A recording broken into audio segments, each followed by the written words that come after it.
This is Low Growl, the deepest voice in ASMR, and tonight I have another original sleep story for you. This story is called Harbor of Lanterns. Now, to prepare for our story tonight, all you have to do is relax. Close your eyes if you want to, but there's nothing else you need to do. Just clear your mind and listen up. All right. Let's begin. There is a place where the sea folds inward and rests for a while. The waves do not crash here. They arrive like tired travelers, slide up to the shore, sigh, and slip back again. Along the curve of that quiet bay, there is a small harbor that wakes up only at night. By day, it looks ordinary. Wooden docks, rope coils, fishing boats with chipped paint and names in faded letters. But when the sun goes down and the last streak of daylight softens into blue, something else happens. Lanterns appear. The first lanterns belong to the harbor keeper. Her name is Mara. Her coat smells like salt and pine.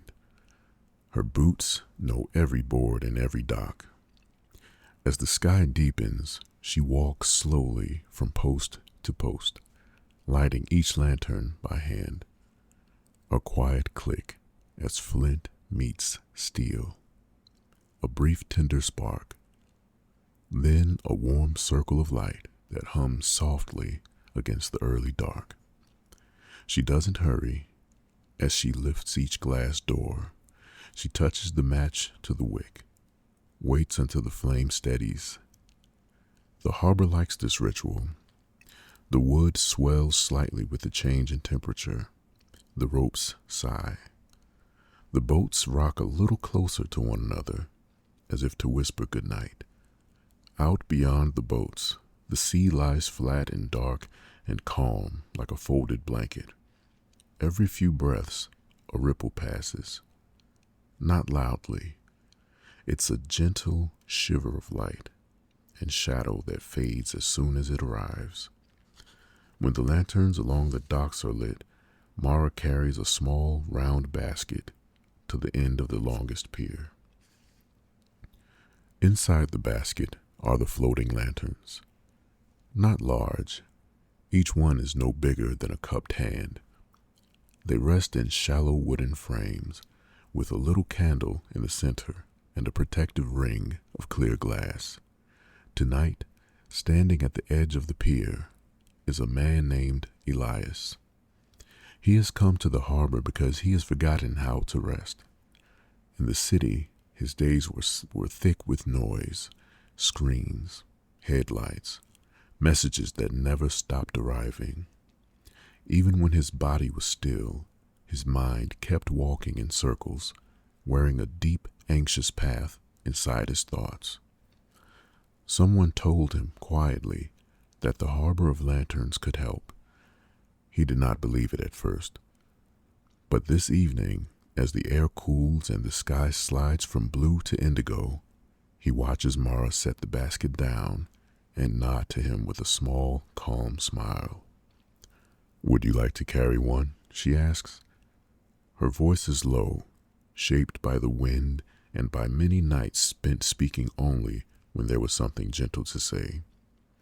Elias hesitates, then nods. She lifts one lantern and places it carefully in his hands. It feels surprisingly solid, with a smooth wooden frame and a rounded glass center. The candle inside is not lit yet. "Hold it close," she says. "Listen to the water for a moment. When you are ready, I will light it." He closes his fingers around the frame. The wood is warm from the basket. The air around them is cool. He can hear the quiet knock of boats against the docks, the small, easy creak of rope. Most of all, he hears the water. It's not a roar, rather a soft, repeating hush. In,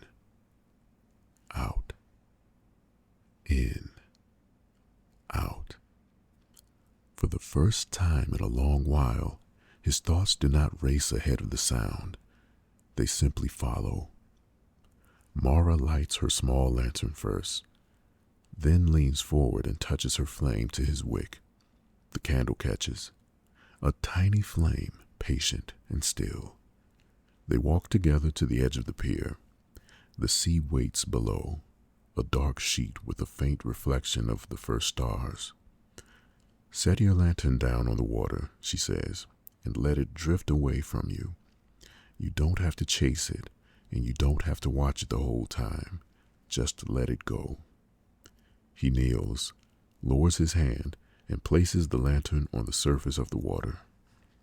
For a breath, it wobbles. Then the simple frame finds its balance, and the tiny flame steadies again. The lantern begins to move. Not quickly, not in a straight line. It drifts with the very gentle pull of the tide, gliding away from the pier, a soft circle of light on the dark surface. All along the harbor, other people are doing the same. A child lets go of a lantern shaped like a small house. An old woman whispers a name before she sets hers down. A fisherman who has known the sea his whole life slips his lantern into the water without a word. Soon, there are dozens of little lights drifting slowly through the mouth of the harbor. They move like slow thoughts, like worries that have softened enough to float. Elias watches his lantern until he cannot tell which one is his. Mara sits beside him on the pier. Her coat rustles. The wood under them is solid and familiar. The water below keeps its slow, steady hush. You do not have to hold everything, she says quietly. Some things can be given to the water. It doesn't mind. He closes his eyes.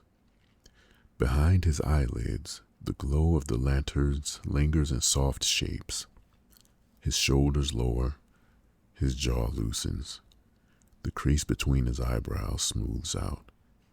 For a while, they simply sit and breathe with the rhythm of the sea.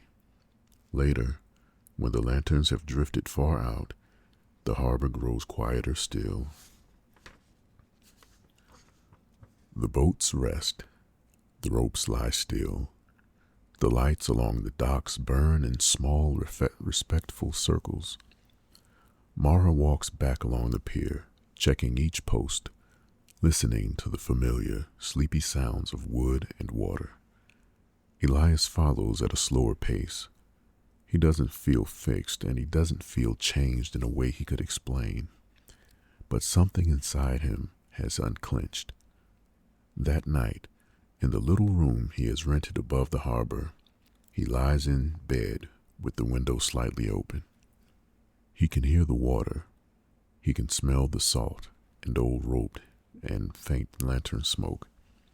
He imagines a small light he no longer has to hold, drifting quietly out to where the sea becomes sky, and without trying, without forcing, he slides into sleep, carried by the slow, low lull of the harbor's breathing.